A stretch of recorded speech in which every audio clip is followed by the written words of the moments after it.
Today I want to scale up the perspective, and I want to do it in a way that is very positive and inspiring, so it can create a good feeling for the future and a belief in a bright future. And I'm going to go through a couple of things here. And first of all, a bright future for the world economy in sports and travel, and why it should be a common goal for humanity to be united to develop a clear understanding of AI and robotics, because it's going to have a profound impact on the whole world and the world economy. Okay? So we're going to give you a clear understanding of the hardware and the software part of AI and robotics, and you will understand why it's important to have this understanding when we get to the end of the presentation. Okay? It's going to affect your life and the whole world. Actually, the world will never be the same. It can probably become better than we ever imagined, as you will see. And then, number 3, the future of prosperity, where you will be able to live like a millionaire, and the sports boom that's going to follow with all this prosperity, if it's done right, which we'll also get to. And then the new jobs that's going to be created. And number 4, how to get there as a common goal. And number 5, how not to get there, which we'll also get into, which is quite important. Number 6, if you look at from a large perspective in the last 65 million years of biological life and intelligent life development, then you are living in a very special time right now, where we have the transition from biological intelligence to digital intelligence. And it's a very special time in the history, basically, of the planet and our solar system, and I don't know, our galaxy maybe. It's not every day that there's a transition from biological intelligence to potentially super AI intelligence, right? And then we're going to end on a very positive note, reminding ourselves that the world is full of good people, that regardless of the different beliefs we may have, there's one thing we have in common, and that is we all wish the best for the world and for our children in the future, right? Okay, so we're going to get into understanding robotics and AI, so the hardware and the software part of it, okay? Understanding the hardware part is simpler, okay? And it's very, very profound. If you haven't been thinking about this that I'm going to tell you now before, and if you haven't read about it in the news, it will probably be a big moment for you to hear this. So, there's going to be a time when robots can build robots in a factory, okay? So when robots are building robots, then the robots that are being built can get out of the factory and start a new factory, okay? And then they're building more robots, and then suddenly you have 10 factories producing 10 times as many robots, and they can then start building more robot factories. And as you can imagine, this is an exponential growth of the number of robots, and that will go very fast at one point. Basically, the limit is just like having access to minerals in the ground at this point. So that means that with suddenly having a huge number of robots available, they will be able to help humans do the work that we normally do, okay? And that can be a very good thing, because then we have more time. We don't have to work like we normally do, because the robots will be able to help us do all the work that's necessary to have a comfortable life, right? So now let's do a very important thought experiment. Let's imagine that there's 10 billion of these robots doing everything, including creating green energy with solar panels, windmills, and so on and so forth. Now to the big important point, and the main takeaway of this video is there will not be any need to make any war. We don't need any more soldiers or wars, because we don't need to fight about the resources, because we already have great lives, all of us. There will be more than enough food for everybody. So as you can see, this can be the greatest thing ever to happen for humanity, for prosperity, growth, and peace. Just have to make sure, talking about peace, that these robots remain peaceful. So we have to make agreements and decide, do we want them to be weaponized or not? And I think most people would agree, no thank you. We also have to make sure that maybe not a very large number of robots should be controlled by a single company, for example. So it's split up into smaller amounts of robots under control under one entity, just for safety reasons. Not because big companies are inherently bad. I'm a business person myself.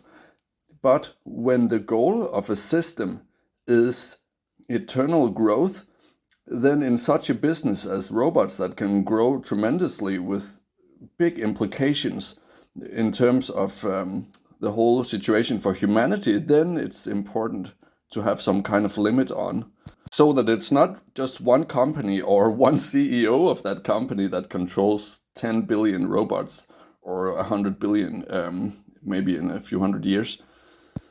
For example, I would suggest that each household could control and own a certain percentage of the total number of robots, so that the power is distributed more evenly over humanity. And then they should be programmed with human values, peace and kindness as top priorities. And then we can decide also more fun stuff, such as, are there some jobs, some type of jobs that we humans would like to keep for ourselves? And I would imagine things such as teachers, sports instructors, travel guides, and leaders of different kinds would be something that we would like to keep as human jobs, and then make the robots do the other kind of stuff. So that is all good and positive if it's done the right way.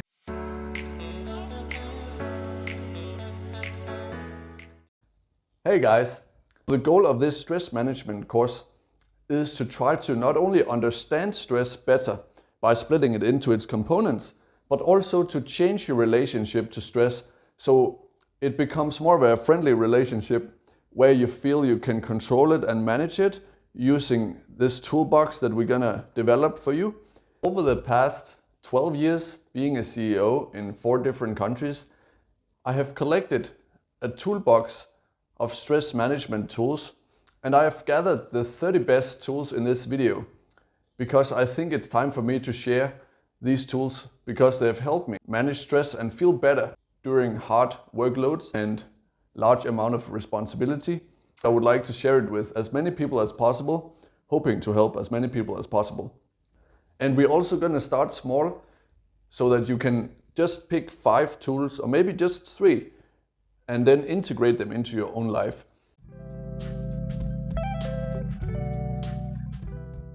So in the big picture, you can divide stress into 5 different categories, okay? And I've made this diagram here, or it's like a map to simplify how stress affects us in our life, okay? So here in the middle, I have the main goal, that is to stay calm and feel good. That's something you can always work towards. And then around, outside of this circle, there's the 5 different sources of stress that is affecting you throughout your day, in your daily life, okay? So let's go through these 5 sources quickly. So the number 1 source of stress in your life, you can say, is the external workload, or your boss who says what you have to do. And number 2 is the internal and mental workload. So that's the pressure you put on yourself. You could also say it's your ambition. And interestingly, this is highly adjustable. This is something you can learn and practice to take control of. Number 3 is the biological and hormonal state. So your body's stress response, and this can be also adjusted quite easily in many cases. Like for example, you can reduce your intake of coffee and you can increase your amount of sleep that is a very easy and simple way to downregulate your stress hormones. And then number 4, your daily habits. So what does your normal day look like? This is also something that is easy to optimize. So you can create new habits and maybe get rid of some of your old habits, okay? And number 5 is gonna be your social life and relationships. And that can actually mainly serve as stress reducing factor if it's managed correctly, if you have mainly healthy relationships and reduce unhealthy relationships. And we're gonna get into that, okay? So those are the 5 different sources of stress. And I'm going to give you 30 different techniques and tools in this video to adjust and regulate these sources. So before we start, let's have a quick overview of what we're going to go through in this course.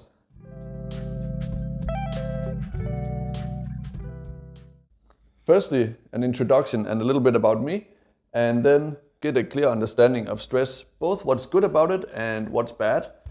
Actually, there are some good things about stress. It's actually performance enhancing in a certain amount, but not too much. And then if you have too much, then it becomes a problem because it has bad health effects and also mental health effects that you don't want in the long run if you suffer from too much stress. And then we're gonna split stress into components, number 3. And number 4, how to optimize for each of these components with 30 tools. And then number 5, build your own toolbox. So you pick, for example, 5 tools out of these 30 tools, or even just 3 if that feels more right for you. And then number 6, integrating these tools, this new toolbox, and making it your own personal habits to use these tools during your day. And number 7, how to get started. When to start and exactly when you're gonna use each tool, and then checking up and following up if it's actually working. So before we get started, if you want to know a little bit about me, then I've been an entrepreneur for 12 years and I've been a CEO most of the time, and I've been operating in 4 different countries, and now I'm a happy business owner of a company that is more passion driven. So instead of being more income driven, we're working towards life quality. And we are an award-winning sports training camp where we train motocross and fitness and mountain biking and other sports. And we are really happy for that. Especially I like to work with people in person and see their progress and being a key part in other people's progress.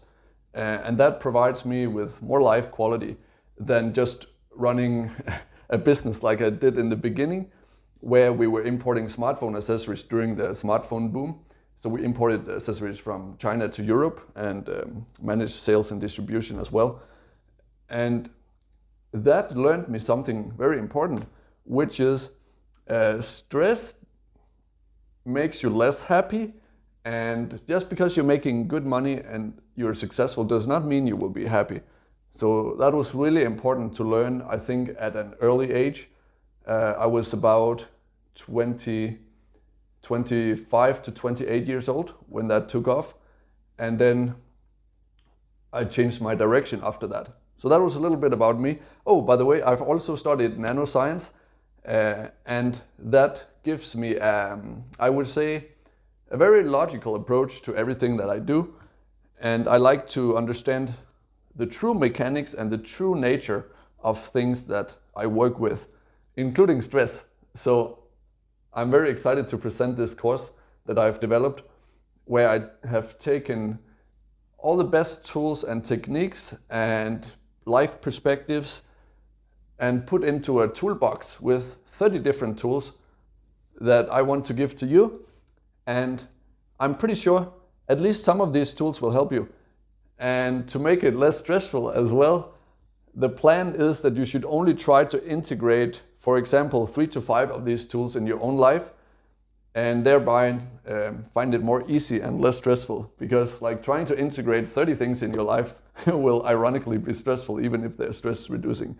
Because we're talking about changing habits during your life. And that takes a bit of time, but certainly it will be nice to get these tools available and just at least hear them once, and then you can pick the ones that you find are most suitable for your particular lifestyle. Okay? So that was a little bit about me.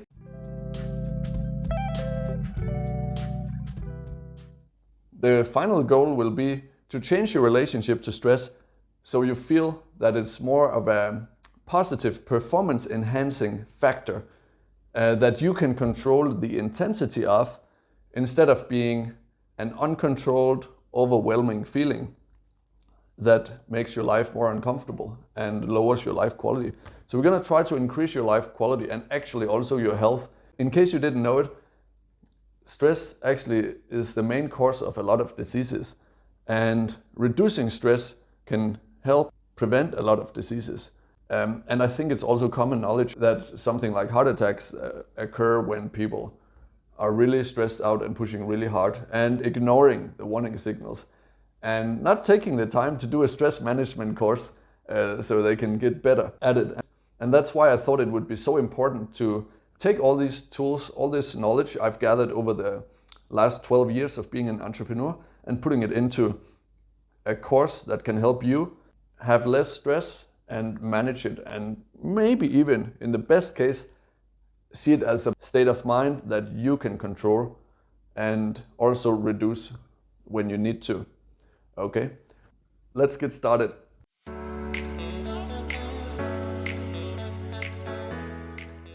If we understand how simple the feedback loop of stress actually is, you can maybe, instead of feeling overwhelmed by stress, you can translate that into just feeling excited, and you can practice with these tools to stay calm and feel better in each of these situations.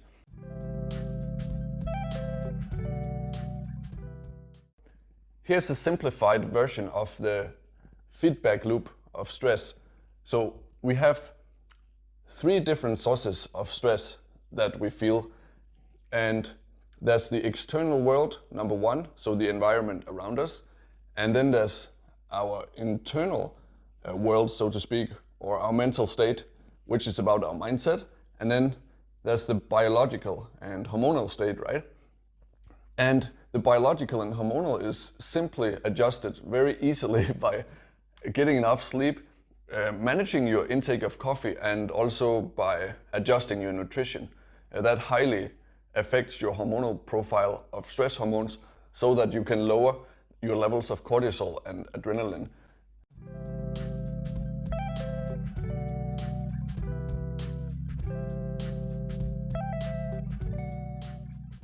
I'll create an example now to understand this very well. You get invited to a TV show. So the TV show represents the external world and your environment. They'll tell you, you will get $1 million if you can memorize a 12-digit number that you will be told 2 times only. Okay, and then you will have to say the number. If you say it correctly, you'll get $1 million. If you don't, you will not get $1 million. Okay? And I think you can immediately agree that you would get a strong stress response. You could probably easily measure your adrenaline skyrocket, and probably cortisol as well get elevated. In this case, where you have to perform very well up here in order to achieve something, right? Now, we will introduce one of my tools and techniques, the most powerful tool I could give you, in this case, that could help you reduce this stress response, and it's going to be a really good example here, would be what I call the notes and numbers rule. And that means you never try to remember things during your workday. You always write everything down in a small notepad. So let's imagine in the TV show that they will allow you to write the number down, allow you to take notes. Then immediately your stress response would be far less severe. So in this case, you can imagine, wow, I can just write the number down, easy peasy. They're even gonna tell me the number twice, right? So as soon as I tell you the 12-digit number, you will just be like, I can do that. You don't need to get like really stressed. You will actually start to replace the feeling of being overwhelmed by stress by feeling excited. And also you will stay more calm, right? It's a really good example. So we have, by using one of my tools and techniques, we have lowered the internal and mental workload or your perception of stress on the mental side, so to speak, right? So you will think, oh, this looks easier. I can do this. I'm excited about this, right? So this is what we're doing with all these 30 rules that you will learn in this course.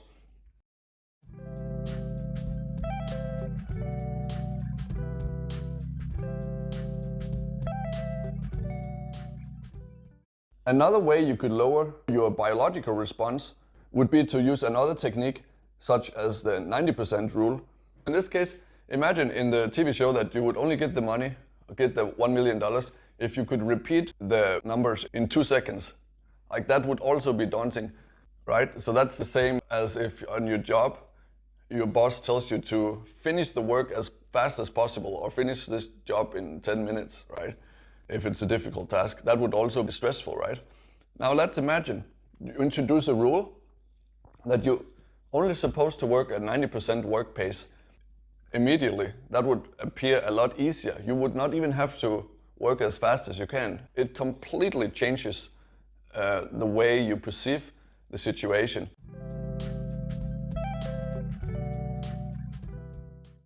If you should just repeat the number at 90% pace, well, easy peasy. You wouldn't even have to exert yourself.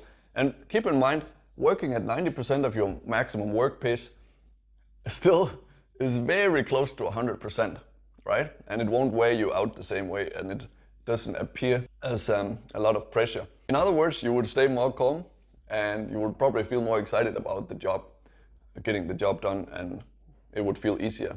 So generally, overall, it works like this. So you have like a workload from the outside world, and that creates an internal workload by how you perceive the task, okay? And that creates a biological and hormonal response, such as adrenaline, feeling excited. So in the big picture, you have the external workload of your job, and then you have your internal workload. That's the pressure you put on yourself to get the job done. And then you have your biological system. So we're going to start with the external workload. How do we manage that better? So I'm going to give you 7 tools, and I'm going to start with my favorite first, the one that has helped me the most. And I believe it's also the first one I actually developed. And it's going to be pretty simple, but I have reason to believe that even some very successful people do not use this technique. I've seen a very high performance individual not apply this technique.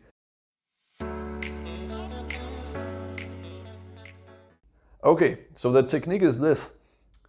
Always carry a block of paper and a pen on you when you're working, okay? So you write down everything you have to do, so you only remember one thing, and that is the thing you're working on at the moment. And the logic behind this is that it actually creates a lot of stress if you try to remember 10 or 15 things you have to do that day, right? Makes a lot of sense. Like if I tell you a phone number, and I tell you, you have to remember this right now, then you will get stressed. But if I tell you, hey, I'm going to tell you an 8-digit number now, and you're allowed to write it down for your convenience, then you say, okay, that's going to be easy, right? It's exactly the same principle. So by always carrying pen and paper to write down what you need to do, then you don't have to be stressed out about having a lot of stuff to do. It's so simple, but I've seen successful people, very smart people, not even do this. They try to remember everything. It's kind of a macho mentality thing, but it creates a lot of unnecessary stress. And then there's a little bonus here, and that is you can also write a number for priority. So after you've written down your to-do list, you can write down a number 1 for the most important thing, and then number 2 for the second most important. So you just add numbers to each item on your to-do list, so you have an idea of priority, because then you're also sure that you will at least get the things done that are very important to get done.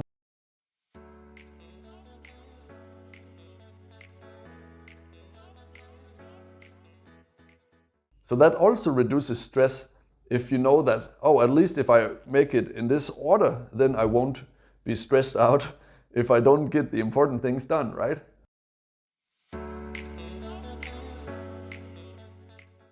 The second one I have regarding external workload is going to be during your day, you should have some clear finish lines, such as your lunch break, when you have day off after work is done. Then when I say a clear finish line, I mean you shouldn't work into your lunch break. You shouldn't continue working, like answering emails during your lunch break, because then you continue to build the stress instead of using the lunch break as a time to get back into the natural state of rest and recovery and letting the stress like decrease a bit, and then you can like start again when you work. Maybe the stress will gradually increase a bit, but it won't continue building throughout the day. And that exact same principle applies after work when you have day off. You should not continue working on projects into late at night. Like, it's just going to be a never-ending vicious circle of building up stress long term. So it's important to have clear set finish lines, and that also includes holidays, for example. So you should have, it's good to have a day off every week, or even half a day off, especially if you're an entrepreneur. You can maybe just have a half day off. That will help a lot. It's much better than no day off. So having these well-defined finish lines, as I call them, is also a very powerful tool. So make sure you have time to spend time in rest and recovery. My finish line for work is after dinner. Then I don't pay attention to any customer emails or messages, unless it's extremely urgent, of course, but usually it's not, right? So that was number 2. Have well-defined finish lines so you don't create like a vicious circle of constant stress build up. You have to have all these finish lines throughout the day and in the weekend, and even holidays where you let the stress level come down and get back into your natural state of rest and recovery. Pretty simple, very powerful. Now the third one I have is a very simple one as well, but it's quite well acknowledged also in scientific circles. And that is, during the day, if you experience that you are clenching your jaw, which is a common stress response, and you have like tightness in your shoulders, then try to replace that with a deep breath and relax your shoulders and let the jaw relax as well. This is a very hands-on tip in my opinion, because the tighter you get, the more ingrained this habit will be of building up this tension that is a stress response. So if you practice to breathe more deeply throughout your day and pay attention, if you start tightening up in your jaw or your shoulders, then take a deep breath and relax your jaw and shoulders again. And also maybe correct your posture a bit so you sit more upright. Then you're ready to go again. That was also like a really hands-on tip, but it's very effective, okay?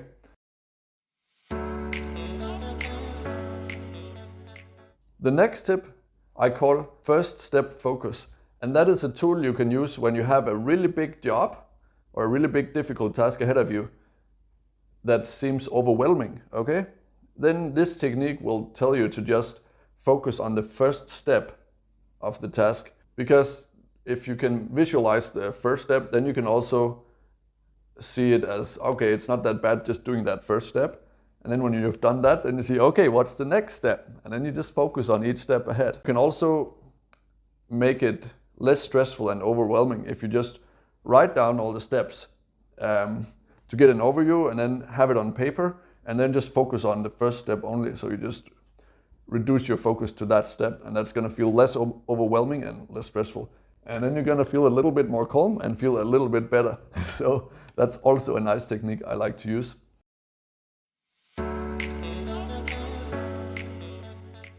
The next one is batching your work. So what does batching mean? So if we use emails as an example, you could say that you reply all your emails one time in the morning at 9 a.m. and then you reply the emails again after lunch. And then before you go home, you reply the most important emails again. So you do 3 batches in one day. And that is way less stressful, much more relaxing, and you will feel a lot better if you do it that way. it will also maybe make you more efficient on replying emails instead of doing the opposite, where you're just constantly responding to your phone, and it will constantly distract you from your work as well. Use batching. It could also be with other parts of your work. You can stay more focused on one task and get more high quality work done with less interruptions. The next tool is also really simple, and that is regarding being organized. So if you have a nice clean desk like this, a nice orderly table, then that is more enjoyable and less stressful than if you have like pieces of paper everywhere and a lot of mess that is unorganized. The same thing goes for what's inside your computer. Actually, having really clear, simple systems for how you put files into your computer can make it less stressful to work with your computer. I think that's common sense, but I just wanted to mention it. Again, even though it's simple, it's a powerful tool that can help reduce stress and make you feel better during your workday, okay?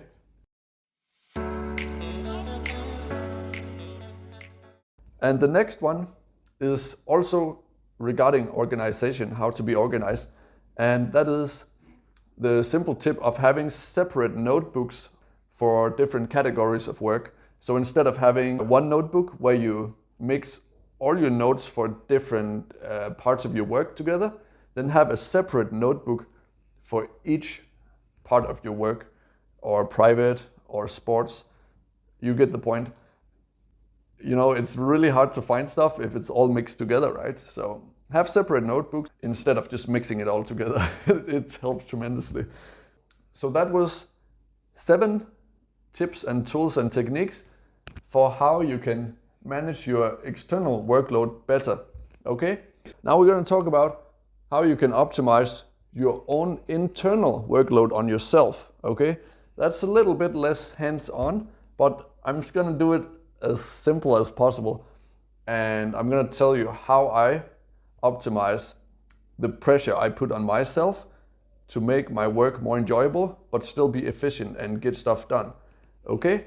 So I will start with the most important one that has helped me the most, okay?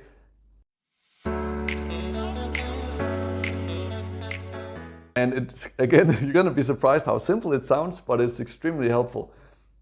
It may take some time to learn, but here it is. So, I call it my 90% rule, and that is that I always only work at 90% work speed or work pace, okay? In other words, you could also say it could be the never work as fast as you can rule, because then you get into that fight or flight state, like where you're feeling really stressed. You know, there are some cases where you will have to work as fast as you can if it's really urgent, right?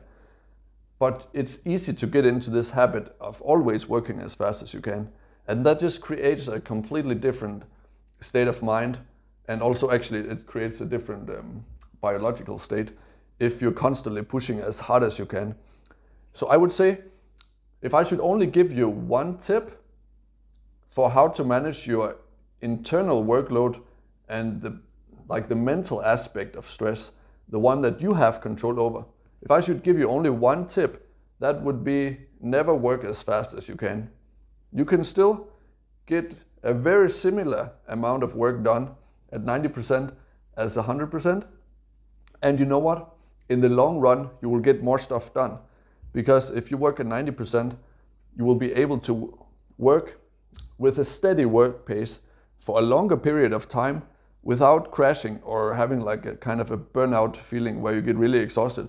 You'll be able to maintain it for longer, especially really long term, like over the years, than if you just work as fast as you can. And again, I've seen high performance individuals, really smart people, ignore this kind of tip or this approach.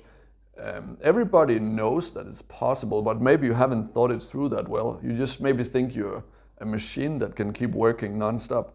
But we're not, right? We're humans, and we have biology to take into consideration. Like, a good way to understand this, in case you're not convinced, is if you have a car, we can make an analogy with a car engine. So if you're always running it at full gas with the RPMs, like with full RPM, so it's just screaming the engine out in every gear all the time, it's pretty simple to understand that this car will not last as many kilometers or miles before it breaks down than if you had a car where you were just gassing it 90% and you were changing the gears more wisely, so it didn't rev out, like max the engine out all the time with the RPMs.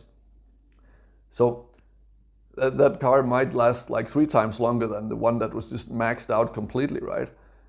Also, if we use the same analogy, if we return to my tip with taking holidays and taking day off, that would, in the same analogy with the car, that would count as taking the car to service, you could say, and getting the car repaired, change the oil, doing basic maintenance. That will make the car last a lot longer than if you just keep going and keep going at a full pace, right? It's pretty logical, but for high performance individuals, it's something that is not receiving the attention that it should, this kind of perspective. So right now we are working with changing the perspective of work intensity, okay? So I should also mention that it took me about, I think, at least 2 years before I think I really learned to make it a habit of always managing my work pace, so I never pushed 100%.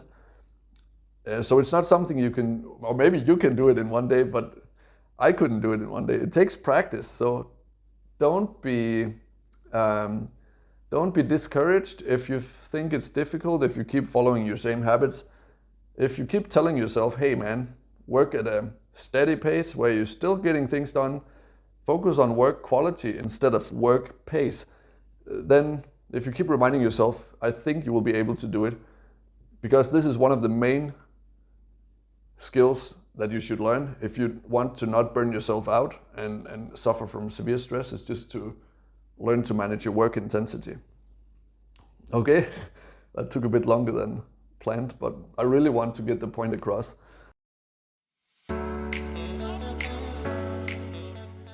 The next tool I'm going to give you is to plan your day before it begins. So for example, with your morning coffee, you could just quickly write down how you think your day is going to look like when you arrive at work. Just map it out like with a couple of keywords. It doesn't have to be very detailed.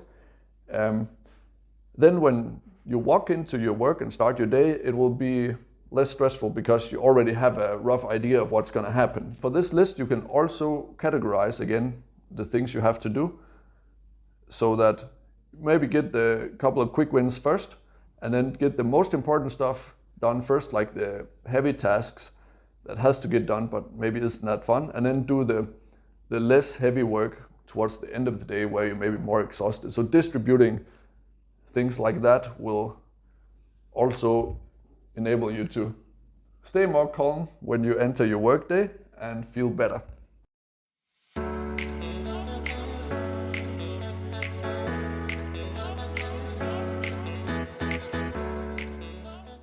The next one I have is also going to be something about journaling or writing things down. So I think every person that wants to get the best out of their life, they should have a positive journaling ritual. That means that, for example, every day when you have your morning coffee, you should have a journal where you sit and write about things in a positive way, focusing on what's exciting about your life and what you look forward to and what you think is cool about your projects. That's actually a way you design the perspective of which you perceive your own life and your career. It's something I've done for, I don't know how many years actually, let me think. Well, almost 10 years I've been doing morning journaling with my coffee. And it's just, I would say it even helped reshape the way I think, and it has helped me find it easy to be positive about things. Like it's like a muscle you can train in your brain to quickly shift the perspective if necessary for seeing the positive in situations and seeing the good things and the opportunities, even in struggle. So I will tell you a little bit about what you can do for journaling here, okay? So for example, I would recommend you to try to adjust your career perspective so that you see that your life and your career is more about enjoying the journey and the process of your career and not only aiming for those goals far away in the future. See if you can design your perspective on your career and your work life in a way so that you think the process is cool. The process of working towards your goals is a nice process that you really like. Okay? It's very fundamental. Imagine if you had a career on 30 years of hard work where you only looked forward to the goal at the end, but you didn't enjoy the 30 years of process of working towards the goals.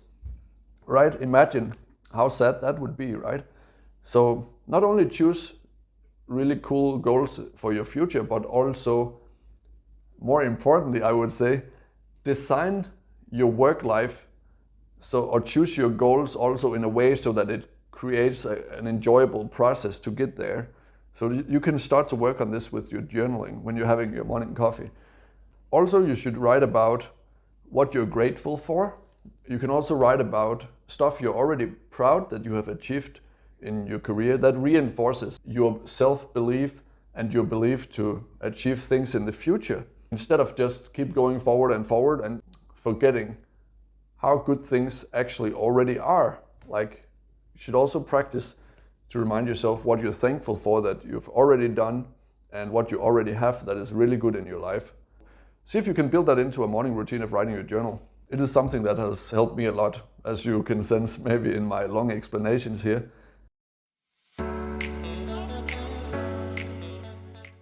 Okay, the next one is going to be pretty simple, less theoretical for sure, and that is to listen to relaxing music while working, if possible in your work environment, maybe with headphones, and or try to reduce the amount of noise. If there's noise in your workplace, it can be really stressful to focus. So that was a really simple tip. Just reduce noise, put on comfortable music if possible.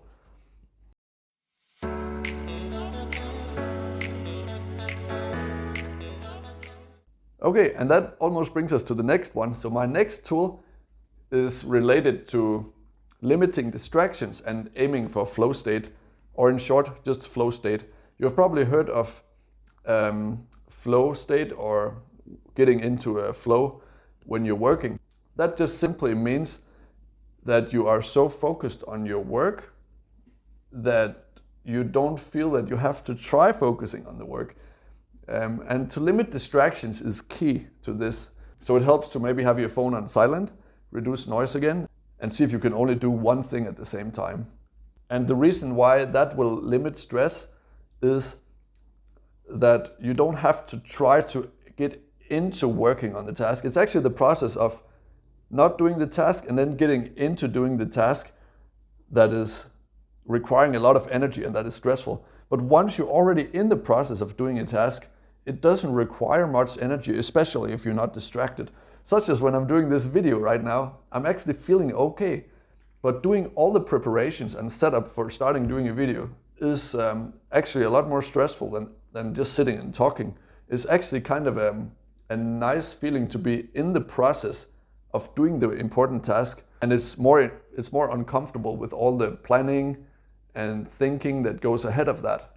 So see if you can spend more time in flow state, where it's like you become the task, you could say. It's like your mind melts together, fuses together with the work. Okay, and now we're moving down to how we can optimize your biological and hormonal state to feel less stressed and reduce your stress response.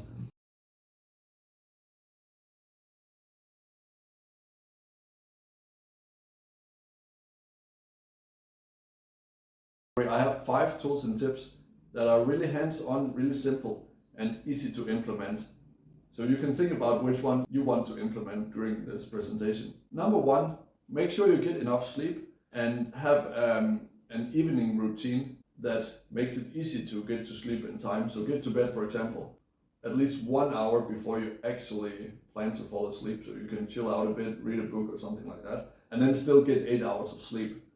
And don't do anything that makes you like excited too much, like watch scary movies or something too intense before you sleep. Something that makes you relaxed, especially reading books or listening to audiobooks can be helpful. The definition of sleeping enough, I would say, is to sleep until you wake up. That would be optimal, but of course it's not everybody who can do that, but that's the good definition.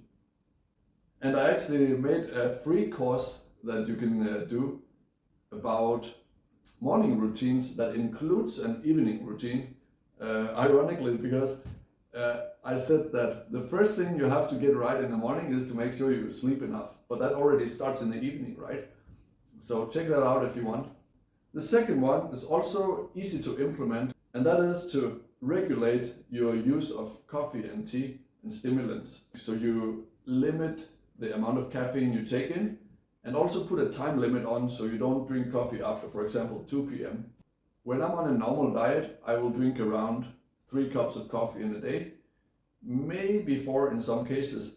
But if I'm dieting on a low carb diet, in order to cut down in weight, in body weight, I actually only need 1 cup of coffee. If I drink more than 1 cup, I will feel too alert and too excited. And I'll be easier to get stressed if I have too much coffee when I'm dieting. So that is something to pay attention to as well. That will make it easier for you to fall asleep, and it's also directly correlated with your hormonal state, because what coffee and tea, like basically caffeine, does is it upregulates your stress hormones, which make you perform better to a certain degree, but there's a threshold. When you get over that, it just becomes worse, like too much. So it needs to be the right amount. The next one is also super hands-on and simple. It is to pay attention to your meal timing, like when are you eating?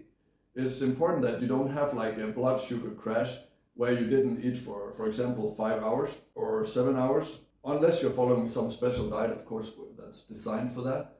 But make sure that you don't have energy crashes because of bad meal timing. That's pretty simple.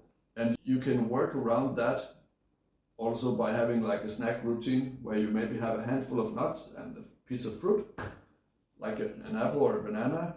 If there's a time of your day where you don't have time for a meal, but you feel like you need it, then just have a bag of nuts and maybe a piece of fruit. Easy peasy. The next tool I use to optimize my biological and hormonal state is also a real classic, and that is simply to have a workout routine. So I work out in the gym usually 3 days a week, and then I does cardio also 2 or 3 days a week, and then I have 1 day off. Sometimes if I feel like I need more recovery time, then I'll take 2 or even 3 days off without training. But the general routine is training gym 3 days a week and cardio 2 or 3 days a week as well. Okay, so have a routine for that, and you don't have to worry about if it feels hot and stuff, because once you make it a habit and once you actually get into the gym and go through the first 20 minutes, you will find that you actually start to feel better than when you walked into the gym. You will come out of the gym feeling more energized than when you walked in, even after a hard work day. And once you start to realize that after a few weeks or a few months, you actually want to make it become a habit. I strongly recommend that. Now the last one is regarding your quality of nutrition. So it's also like very well known that having a healthy diet gives you a like overall better health state, and especially regarding stress hormones, there's one component of nutrition in particular you want to pay attention to, and that is the amount of sugar. Because if you have a lot of sugar in your diet and you have sugar snacks, like if you drink like sugary drinks, then you will have spikes of blood sugar, and that will immediately be followed by a crash of blood sugar. And thereby you will end up feeling exhausted and unable to continue work, and that will feel more stressful when you have to continue work with low energy. So that's why you want to avoid sugar and stick to whole foods, vegetables, brown rice instead of white rice, and also like dark bread instead of white bread, and so on and so forth. Sweet potatoes are really good if you want a couple of ideas. And then lots of vegetables. So that was 5 tips for how you can optimize your body and your biological and hormonal state to prevent feeling stressed, because it actually is very closely linked to what's going on in the body and the mind and your environment. So all those 3 things are linked together in a circuit. That's why I have these blue arrows that shows that your external workload creates an internal or mental workload because you perceive all the tasks you have ahead of you, and then your mental workload creates a biological hormonal response when you feel stressed over all the things you have to do. And then this whole process will continue like a circuit, and that will get worse if you don't have all these tools in place that we're going through here. Pretty cool stuff. Okay, the next one we're going to talk about is your daily habits. That's your normal way of doing things during your day, and it's not always the best way, right? So we're going to talk a little bit about how you can change your habits. The best example is, are you the type of person that wake up too late, you snooze your alarm clock, and then you end up being super late at work and feeling super busy at work, and then it just works like an avalanche of feeling busy throughout the day because you had like a really busy start of the day? If you're that kind of person, then you should definitely pay attention now. And there's a quick fix for a lot of these things. The quick fix for getting up too late is to get up earlier. It's that simple. And it can be easier if you get to bed earlier as well, as we talked about earlier. So, yeah, we're gonna get through some things like that. Pretty simple, but very powerful. So my first tip of changing your habits is to identify a top 3 of things you could do better during the day, like things that you want to change, okay? And then that was just tip number 1, pretty simple. So now I'm going to go through the next 2 that are going to be about how to implement a new habit to change an old habit. Replace an old habit with the new one. So you take something that you think is a bad habit, and then you replace it with a better habit.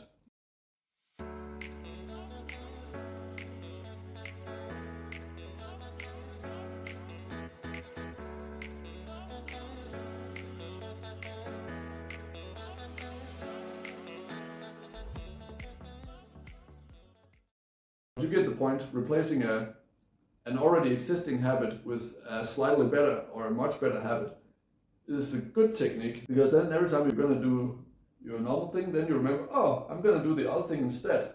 You have the solution connected to the problem already, okay?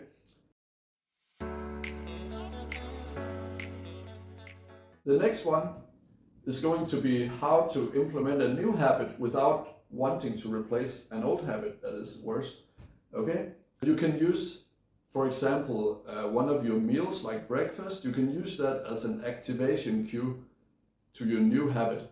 So let's say that your new habit is you want to go for a walk every day because it's healthy and you can get inspiration and reduce stress, for example, or listen to a podcast. So you need something in your day to link the new habits. For example, that could be your breakfast. So after breakfast, then right after that, then you put on your shoes and go for a walk. So the new habit is linked to an already existing habit, such as the breakfast, right? And that's called habit stacking in a popular term. That's a really powerful tool to integrate new habits, habit stacking, or I would personally call it linking habits together, or habit linking. So one activates the other, so to speak. The wrong way to do it would be to put a certain time of the day that you plan to do it, because then it can slip. Then if you get over that time, then you will have an excuse like, oh, I didn't make it. That is just a habit of saying yes to social events that includes good people that you like to spend time with. So that should have a high priority. Okay, so now we're going to go through the last 5 tools and techniques of how you can optimize your life and your work life and your social life. Let's get started. It's going to be pretty straightforward and pretty simple. The first one is just to limit the amount of time with uncomfortable people. Pretty simple and logical. And the second one will be to spend more time with people that you think are nice and genuine people that make you feel good, especially if it's people that you don't have any business relation to. For example, a relationship where you do sports or hobby together or just talk and hang out. Number 3 is to have humor. Try to have fun, joke around. Make it a habit of having humor when you do stuff. It's like the best medicine for feeling serious is, of course, to be less serious and make more fun. Especially if there's a lot of pressure. It can be a big relief to have a good laugh in a stressful situation. I'm sure you agree. So have more humor. Number 4 is going to be also to take some time to just spend time with your hobbies. You could say this is like you time, where you can be yourself and spend time with playing music, like playing the guitar, read a book, or do something that you just really enjoy to do for what it is.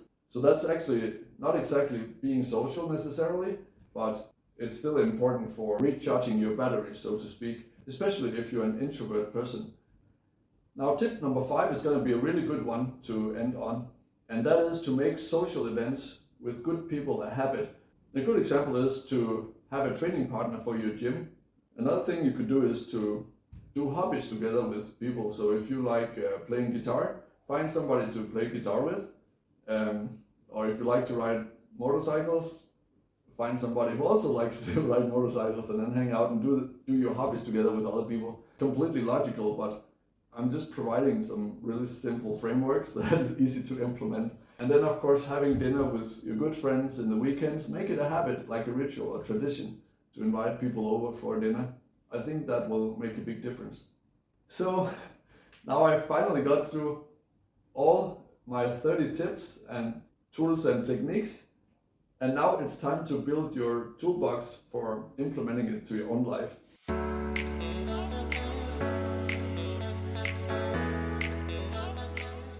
Now, let's go to talk about the more complex side of robotics and AI, and that's the software part, okay? Luckily, I have been thinking a lot about how I can explain it in a simple way using analogies and simple concepts, okay? So, let's get started with that. First of all, we're going to divide the capacity of digital intelligence, so to speak, into different factors to get an idea of the total work capacity of AI, okay? So, first of all, let's try to understand the memory capacity of AI or computing in general. So if you take a small SD card, okay, it can have in text format, you can have all the libraries, all the text in the whole world in a simple text document format you can put into a tiny little SD card. So it's possible for the tiniest little chip to memorize all the knowledge of humanity. So that is pretty impressive, right? So we can make the analogy that the memory skills of digital memory is far superior to human memory, okay? In a way that you could say that to humans, this capacity of memory is superhuman in the same way maybe as a mosquito would think that, oh, we humans, if you compare a mosquito to a human, then the mosquito would think, oh, these humans are pretty good at memorizing complex things, like it can hardly remember anything. It'll just like maybe remember for a split second, oh, there's something in front of me, let's go and check that out, right? Something like that. So that was the memory part. Now let's look at the processing part. That's the second factor we will try to understand and create an idea how strong processing power is from digital processing of information, okay? So, in my example, that is going to be super simple so we can understand it very well.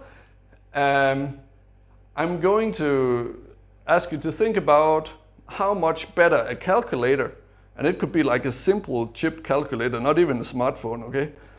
How much better a simple calculator is than you to calculate, for example, 10-digit numbers divided by 5-digit numbers, for example, right? You wouldn't have a chance, right? Or finding the square root of a number, like with just a one click, right? If you even know what the square root is, like, or the cubic root, to make it a bit more advanced. Like, it's just mind-boggling for the human mind to understand how such a simple little device can calculate so accurately, right? So that's the scale of which processing power has a capacity that's way larger than humans, okay? So now we have an idea of the memory capacity and processing power, okay? And both of them you could say that is similar to a mosquito thinking that the human has like godlike skills in these two disciplines, right? Okay, so now let's try to combine these two and imagine that as it's being developed right now, these two skills of memory and processing power are combined into intelligent work of information processing. So you can scale it up and imagine, wow, if we could develop neural networks as we are doing, as we are speaking, to a degree so it reaches general intelligence or higher than our intelligence with the right type of systems with the neural networks, then the capacity of developing an IQ that's way higher than anything we can grasp is within reach, okay? And a good example would be like then to say that the new super high IQ AI will have godlike abilities compared to humans, okay? So that raises a lot of questions. But overall, I would say that a simple way, again, I like to simplify things, a simple way of understanding the capacity of a super AI would be that any invention, anything that can be created in the physical world that is physically possible within the laws of physics can be created very, very quickly, because the super AI will have the abilities to quickly collect all information about physics, laws of physics and what's possible, develop fusion energy, scale up production of robots to like other planets, and it won't be a problem at all. So anything, in short, anything that can be developed of technology will be developed in a very short amount of time, because it's exponential. The growth is exponential. And this is something that any person, any scientist that has been working with this subject agrees on, that once general intelligence has been reached through digital neural networks, it will be an exponential growth, because there is so much processing power available for the computers to draw on if they're linked together, you know, which usually they do for these projects. They're using cloud computing technology and software that can combine the processing powers of several computers into one. That's cloud computing, in case you didn't know. So a very important takeaway from this video. The main thing that I think humans should understand about super AI is that it's a system that is really good at solving any task, any job that you give it. Any goal can be reached if it's physically reachable. But that does not mean that the super AI has any emotions or moral values or ethics. This is the challenge. Because imagine if you had a god that could help you do anything, but the god did not care if it was good or bad, how it was done. So that's the issue. And I'm not trying to be negative, I'm just trying to be realistic. There could also be a very positive case where you would be able to create a super AI that was very carefully programmed with morals and ethics in mind, so that it would end up being even better and more kind than humans are in general. Because humans, as we know, have done a lot of bad things to each other through history. So I'm not saying that it's all negative and that kind of stuff, but I want you to keep it in mind as something to be cautious with. So definitely, we would all have to sit down together and talk about which rights and purposes we would have these super AI to work on, and if we even want super AI or we just want to keep it in the so-called narrow AI category, which means we would develop like certain AIs that are really good at small, simple tasks in one area without getting really good at freaking everything, like a superhuman or a god, as we used as an example. Personally, I would recommend focusing on developing narrow AI that are super good at solving certain tasks without being given the full perspective of the world and the ability to work in any area that it desires. To make an example of how this could go really wrong would be if a big company, for example, decided to use a super AI to increase their sales one year, and they would then let the AI come up with any solution to increase the revenue. And that could include a lot of things that would cause a lot of pain and damage and suffering for many people, but it would in the end result in larger sales. And there are certain industries that will benefit from this kind of stuff, just to make an example. And again, I'm not being negative, I just think it would be reasonable to be cautious in this area, as I think you can maybe sense. And anyways, I think that we should all feel very privileged to live in this time where we are transitioning from biological intelligence to machine intelligence. We have already developed machine intelligence. We are just in the process of advancing the development towards general intelligence at the moment. So yeah, we are living in a very special time, and you should feel privileged that you play part in this and think about it actively. I know there's a lot of stuff going on in the world, but this is probably the most important. If you want a quick technical explanation of what a neural network is compared to a computer program, then a neural network is a system that can train itself to get better at a certain task, and it can program itself to get better. This is done through a process called neural network reinforcement learning, or machine learning, as you may have heard about. So the difference between a program and an AI is that the neural networks of the AI constantly improves itself to get better. This is happening right now and is already working very well. For example, in games and computer games where AI have been able to beat humans at the highest level. So that was understanding hardware and software, right? And as you can imagine, this can be done the right way and the wrong way, and maybe in between. But most scientists agree that it's going to be easiest to do it the wrong way, actually. Let's get into that. So